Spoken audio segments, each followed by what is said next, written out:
pjnet.tv on Thursday night. It's about 9 o'clock on the East Coast. We're ready to get started. Let's run down the checklist. Bumper is running. Kenn Edwards is standing by. We are recording and we are streaming live on all platforms. Let's switch to Studio 8 in 5, 4, 3, 2, 1.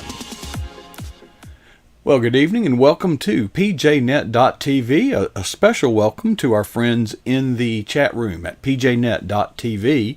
However, it can also be seen on Facebook, YouTube, and Twitter. And if you're watching it there, we welcome you. We also invite you to join your friends in the fellowship of the greatest chat room on the planet, pjnet.tv. If you have a desktop or a laptop, we invite you to come join the fellowship over there.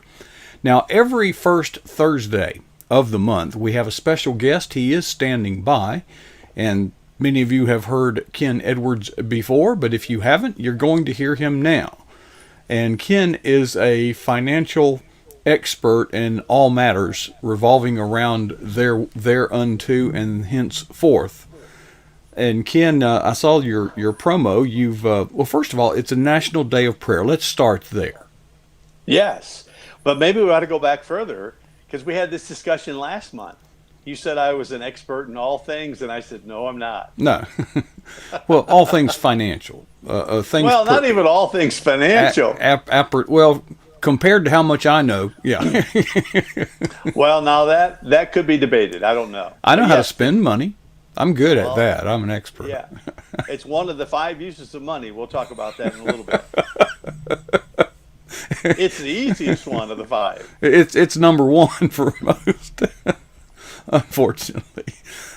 Kenn, National Day of Prayer. Whose idea was that?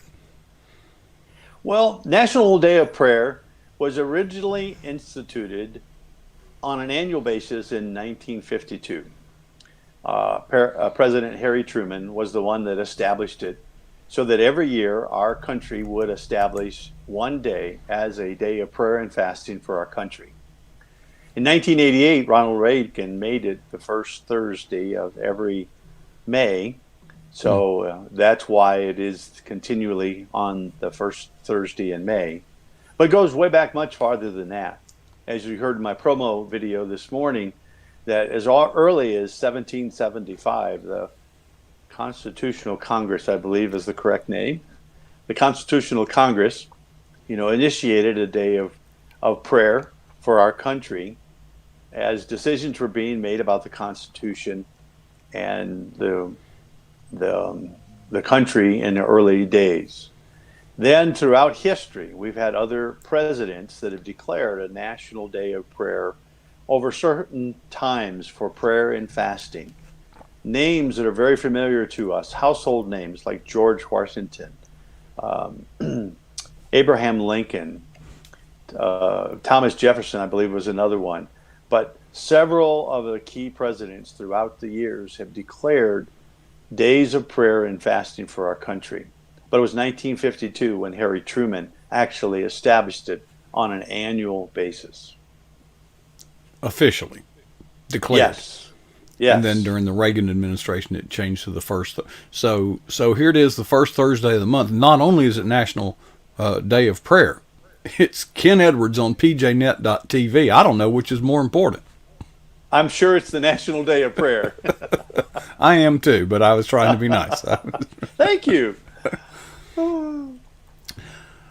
As we know, the only thing I know we might be growing weary of this topic, but I think we need to visit it tonight because you have a perspective on. It's really COVID-19, but to tell you the truth, it could be any disruption of your source of income, right? That is really true, and it really pays to be prepared before the tragedy or the event happens. I remember years ago reading a book, and the book was entitled Before You Hit the Wall. And the concept of the book was basically that you need to be prepared spiritually before the crisis in your spiritual life begins. And it would be the same thing in our finances, that if we learn to manage our finances well and build some margin so that if we have 2 or 3 weeks or 2 or 3 months without an income, that life goes on. We have that resources that we can pull from. So if we're prepared. And so the crisis that we're dealing with now, those that have prepared well in advance are able to withstand challenges greater than somebody that is living paycheck to paycheck. I was talking to a man today who does a lot with churches, and I was asking him how the churches were dealing financially with this COVID-19 disaster. And he said, in essence, what he's been hearing is that about 75% of the income that a church normally receives is what they're getting on a regular basis. Well, a church that is living budget to budget, Sunday to Sunday, paycheck to paycheck, has the same problems as a family. So it all boils down to managing the resources that God has put into our hands. And that's part of good stewardship. So one of the organizations I'm involved with is Christian Stewardship Network.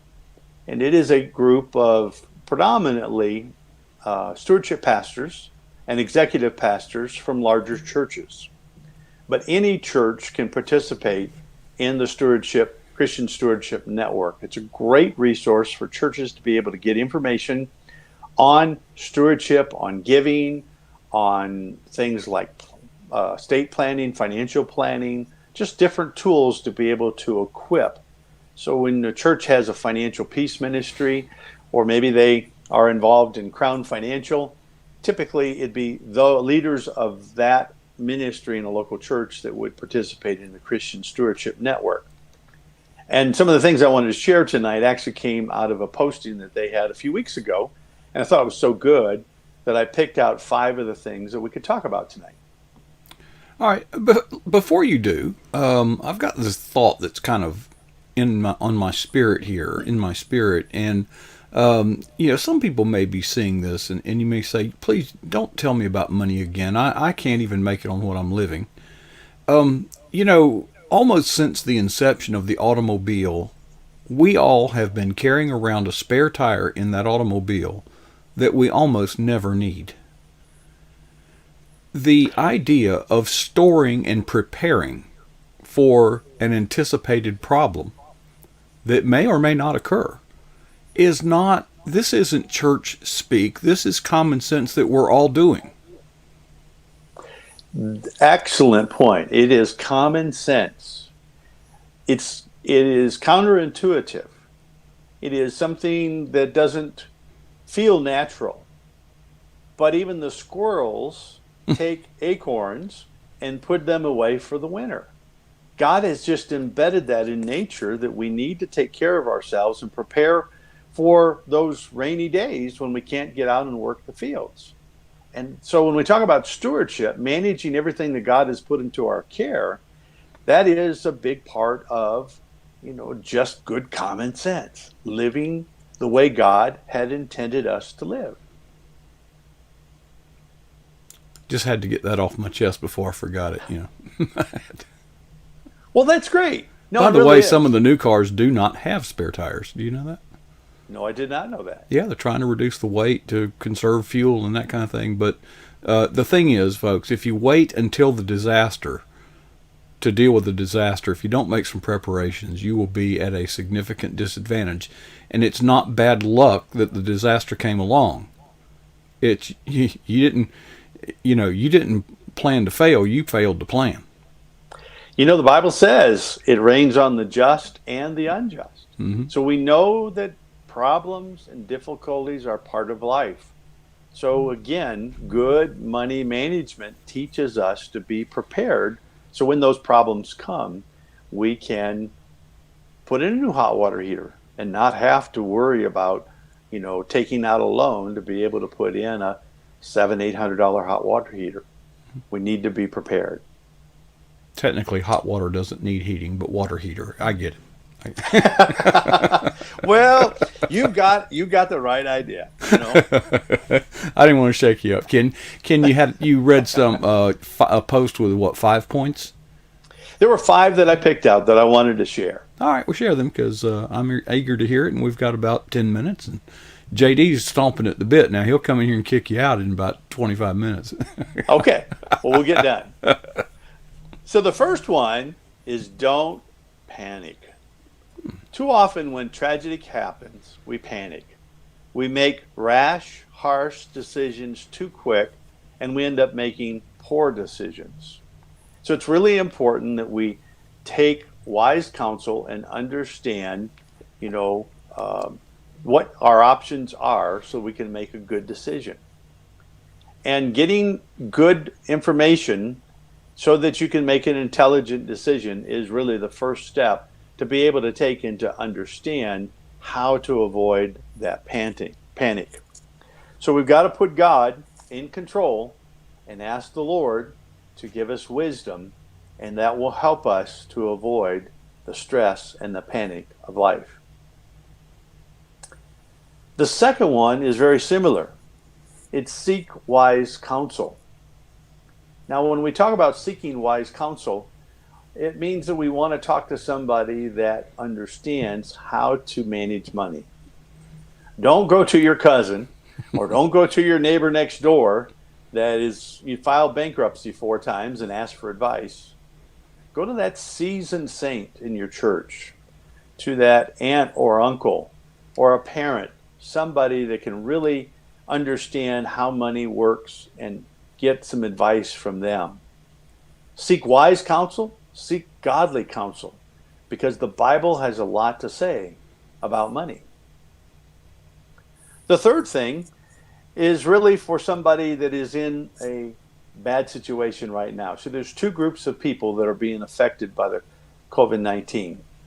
You have those that are impacted greatly.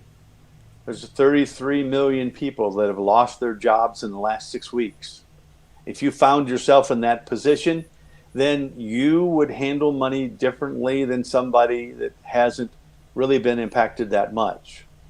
So if you find yourself in a position that you've lost your job, you're struggling to make ends meet, then the third piece of advice that I would say is you're going to have to set priorities, and your priorities should start with providing for your home, making sure you have a house and utilities and all of the things, the food on the table, in order to take care of your family. And then after you have a chance to regroup and get your job back, then it takes a time of rebuilding. But for those that are in that situation, let it be a time that God teaches you to depend upon Him. And it's so easy in the panic, in the hush and rush, to make improper decisions.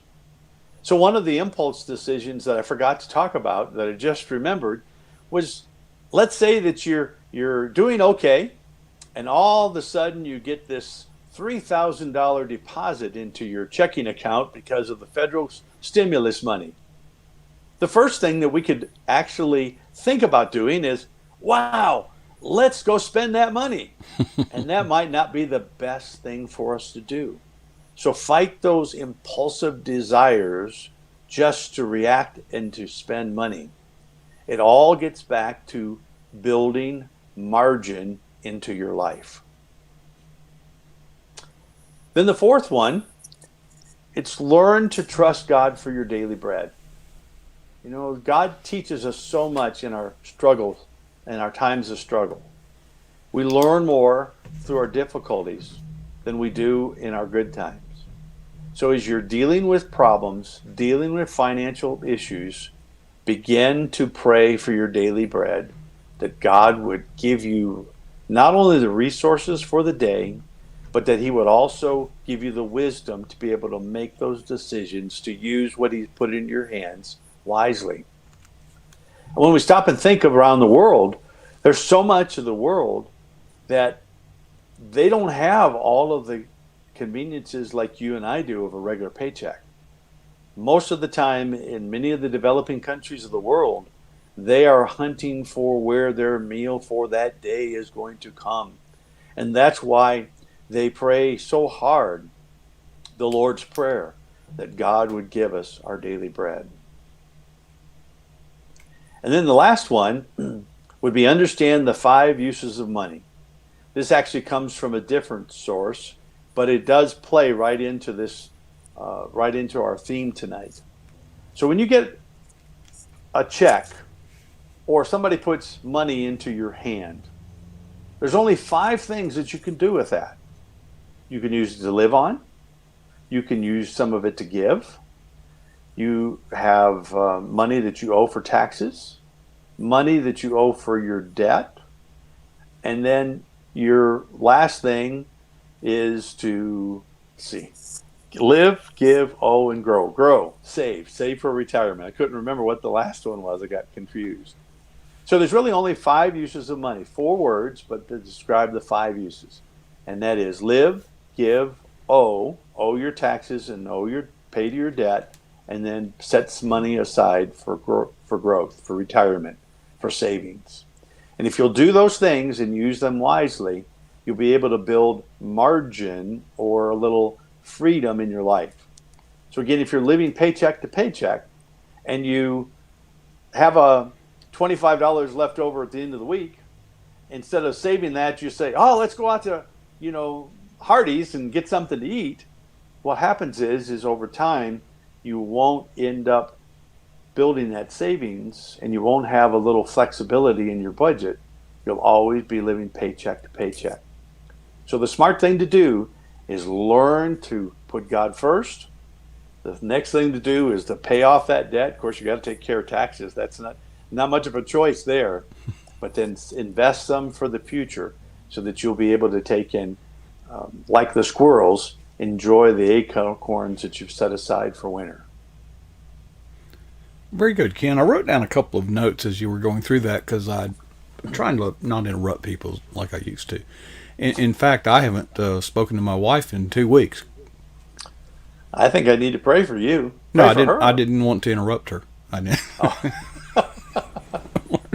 I will stay away from that one. Ken, you mentioned panic, and yes. Panic is one of those things that actually hinders you from dealing effectively with the problem. But I also wanted to add to that paralysis.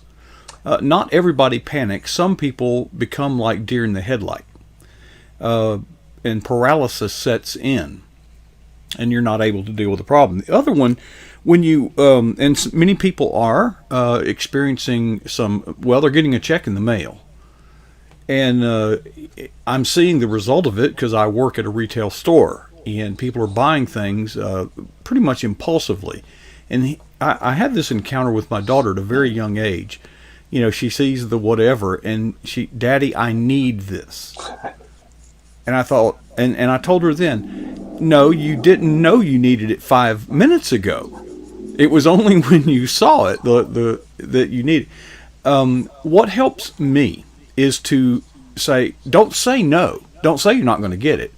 Say, I will get that when I have, when you've set aside this. Use that as a reward for doing the right thing. So, we have goals. We have a lot of stuff that we've invested in here at pjnet.tv. Well, that wish list has been made a long time ago, and there's still many items on it. But we don't just go out and buy it just because you have the money, or borrow it so you will have the money. The point is, set some goals, and psychologically, I would say to don't say no to yourself. If you want a new car, good. Let that be a goal. Say, I will get a new car when, and then make some reasonable objectives to accomplish first, and reward yourself with a brand new car or whatever makes your clock tick. Yeah, that's really a good suggestion. I mean, you could very easily set money aside in a savings account and say, when I get $2,000, $4,000, $5,000, ideally, when you get enough money, you can pay cash for it. Or find out what the payments are. The payment's going to be $400 a month. Well, set aside $400 a month and say, when I can make 5 consecutive payments, I'll go buy the car. And especially if you have those in the savings, because what happens is, then if something comes up, then you could always pull money out of the savings in order to make those payments. And that creates margin or a little flexibility in your life. And that's the key. Options are very good. Having the ability to be able to say, I want to do this, but not this, or I'll do this tomorrow, and having options and flexibility in your life creates creates joy. And what we need to do is be willing to sacrifice today, tell ourselves no, and realize that there is a day that is coming that this will happen, when it's the appropriate time. Sounds fair enough. Ken, I think that with what's going on right now, we have seen this can happen. So we might have been caught flat-footed this time, but we will get through it somehow together. And we are now on notice that things like this can happen. They have happened. They will happen again. It may not be a virus. It may be a water heater. It may be a roof. It may be an unexpected automobile repair. But folks, be on notice that things like this happen. Ken, you're a man of great wisdom. Well, thank you, Coach. I hope I can live up to that. Well, hey, we appreciate you sharing with us, and we look forward to it. And you've always got a spin on whatever the situation may be. And let's finish up our National Day of Prayer and pray that we can save a little money to set aside. A friend may lose their job, and you may need to help them. That's a very good advice. There you go. Well, Ken, thanks for sharing, and we'll come on in the chat room and see what people said about you over there. I will. All right. Thanks, Ken.